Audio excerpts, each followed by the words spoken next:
If you've ever wondered how it feels to realize your so-called soulmate friend is actually the snake in your life, let me just say, nothing prepares you.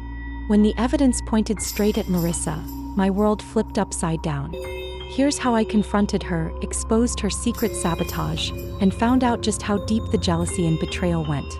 After I found Marissa's secret art account sliding into Evan's DMs, I spent an hour just staring at my ceiling, heart pounding, replaying every little moment for the last year. All those random concerns, all the times she'd just happened to mention my relationship flaws, every weird joke about trust.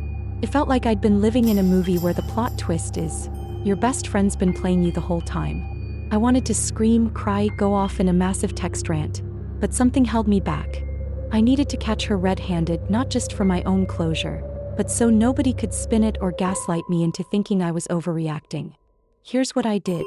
I called Marissa the next morning and told her, putting on my best naive, totally lost voice, that Evan and I had another big fight.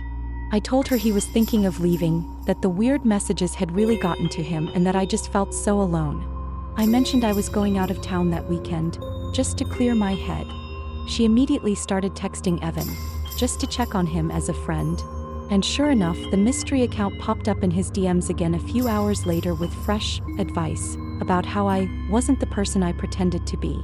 This time, I screenshotted everything, cross-referenced the timing, and even sent a fake private confession to Marissa about something only she would know, a made-up argument Evan and I supposedly had. Guess what turned up word for word in the next troll message to Evan? He guessed it. Evidence in hand, I waited for her to show up for our usual Sunday brunch. I told Evan to be there too. He was nervous, but after seeing the receipts ready to back me up, Marissa breezed in like nothing was wrong, bearing lattes and acting like the perfect friend. I played along at first, but then with a deep breath, I put my phone on the table and slid it toward her. "Hey, can you explain this?" I asked, pulling up the messages from her deleted art account. She went white, then red, clearly caught off guard. What is that?" I looked her dead in the eye. "You know exactly what it is. All those weird DMs to Evan. The screenshots only you had. Why, Marissa?" She looked between us, lips pressed tight. For a second, I swear she was deciding whether to deny or confess. Then finally, her shoulders slumped. "I was just trying to protect you from getting hurt. Evan isn't good for you. I thought if I could show him your real side, he wouldn't waste your time." I shook my head, fighting off tears. "You tried to ruin my relationship. You lied to me and to him, all so you could be the hero?" Evan, who'd been mostly quiet, spoke up. "This wasn't about protecting anyone. This was about control." Marissa looked at him, then at me, eyes brimming with tears now. I was lonely, okay?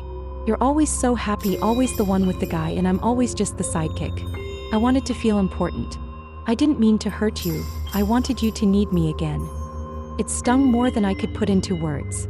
This girl, who I'd trusted with every secret, had been feeding my boyfriend lies, just to keep me close, to keep me hers. I got up, walked to the window, and tried to catch my breath. "You know what's really sad, Marissa?" I said, voice shaky. "If you'd just told me you were hurting, I'd have dropped everything to support you. Instead, you made me doubt myself and almost cost me someone I love." She sobbed quietly, apologizing over and over, but I couldn't even look at her anymore. After that day, things changed fast. Marissa tried texting me every day, apologizing, trying to explain. She even wrote me a long email about her family issues, old insecurities, how she lost herself when I found happiness. Evan was supportive through it all, but I could tell he was shaken too. I decided to step back hard. I blocked Marissa on everything, phone, Insta, you name it.